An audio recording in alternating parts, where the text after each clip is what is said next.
اور اللہ جل شانہ نے وہ جمال دیا حضور کو کہ جو دیکھتا وہ دیکھتا ہی رہ جاتا. ایسی چمک، ایسی رانائی، ایسی خوبصورتی اور ایسا جمال تھا، دیکھنے والے کہا کرتے ہیں اللہ اللہ، یاد آتا ہے خدا دیکھ کے صورت تیری.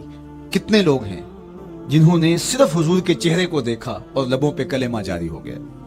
معروف نام حضرت عبداللہ بن سلام رضی اللہ تعالیٰ عنہ کا ہے. یہودیوں کے بہت بڑے حبر تھے، بہت بڑے عالم تھے. حضرت یوسف علیہ السلام کی اولاد سے تعلق تھا اور اس معاشرت میں ایک وقار کی مسند پہ براجماں رہتے. لیکن جو ہی حضور علیہ السلام مکے سے ہجرت فرما کے مدینہ تشریف لائے تو یہ حضور کو دیکھنے آئے.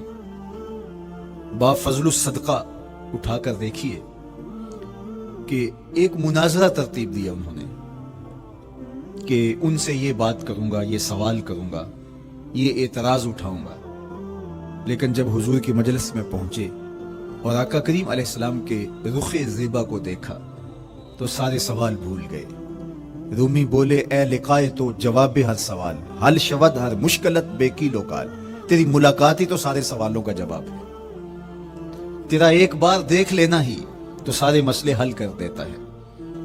تو سوالات کا ایک ڈھیر اٹھائے لائے تھے، ایک گٹھری باندھ کے لائے تھے سر پہ رکھ کے. لیکن جو ہی حضور کو دیکھا تو وہ جو گٹھری باندھ کے لائے تھے اس کی گرہیں ڈھیلی ہونے لگی. پھر سوال تتلیوں کی طرح اڑنے لگے اور حضور کو دیکھا تو کوئی سوال ہی باقی نہ رہا. اب آقا کریم نے فرمایا عبداللہ ابن سلام آؤ کدھر آئے ہو؟ یہ تو مناظرہ کرنے آئے تھے، سودا لینے کے لیے بازار گئے ہم، ہاتھ اس کے بکے جس کے خریدار گئے. لیکن جب آقا کریم نے پوچھا کہ آؤ کدھر آئے ہو تو انہوں نے کہا حضور میں آپ کا غلام بننے آیا ہوں. کہ یہ بھی صحابہ نے بیان کیا کہ حضور کے سر انور اور مبارک داڑھی میں سفید بال کتنے تھے.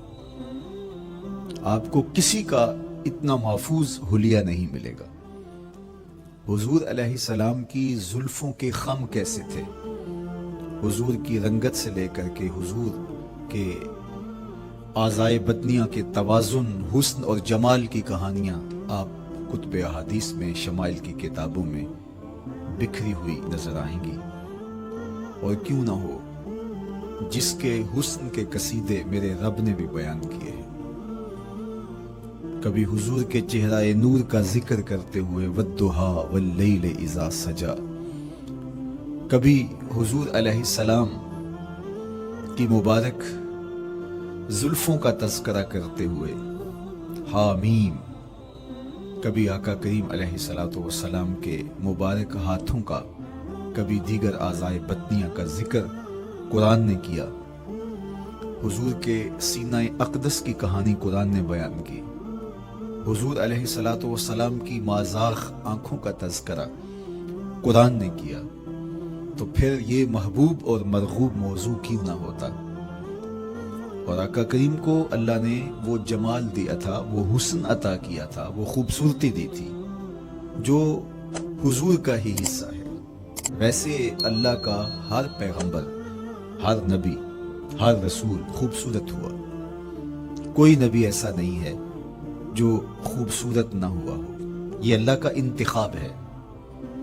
آپ تو دکان پہ سیل مین بھی رکھیں تو اس کی باقی قابلیت کے ساتھ ساتھ اس کی شخصیت کو آپ دیکھتے ہیں کہ جو خوش شکل ہو، آنے والے کو متاثر کر سکے، باوقار لگے.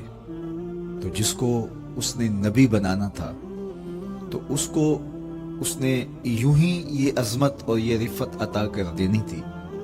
تو اللہ کا ہر نبی حسین، ہر نبی جمیل، لیکن جو جمال، جو خوبصورتی، جو حسن، جو شان و شوکت اللہ نے میرے اور آپ کے آقا و مولا حضور ختمی المرتبت کو عطا کی، وہ حضور کا ہی مقصود ہے، وہ حضور علیہ السلام کا ہی حصہ ہے. سر انور سے لے کر پائے نور تک حضور کا ہر عضو بدن خوبصورتی کا مرقع اور جمال کا معیار ہے. خوبصورتی کیا ہوتی ہے؟ حسن محمد کو دیکھ لو. کوئی عیب، کوئی نقص